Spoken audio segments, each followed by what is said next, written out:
अरे बापरे, जाऊ दे मॅडम. नमस्कार मित्रांनो, मला सकाळी उठून जरा कामानुसार बाहेर जायचं होतं, त्यामुळे मी कॅब बुक केली होती. कॅब येईपर्यंत मी जरा नाश्ता वगैरे करण्यासाठी कॅन्टीन मध्ये गेलो होतो. नाश्ता वगैरे उरकून मी कॅन्टीन मधनं बाहेर पडलो. कॅन्टीन मधनं बाहेर पडल्यावरती आपला कॅब पहिल्यापासूनच येऊन थांबलेली.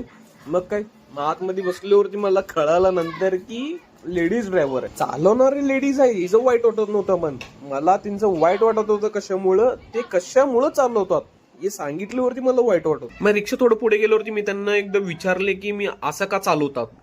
मग त्यांनी मला सांगितले की माझे मिस्टर होते, त्यांनी एक्सपायर झाले, त्यानंतर घर चालवण्यासाठी कोणी नव्हते, त्यामुळे मी रिक्षा चालवते.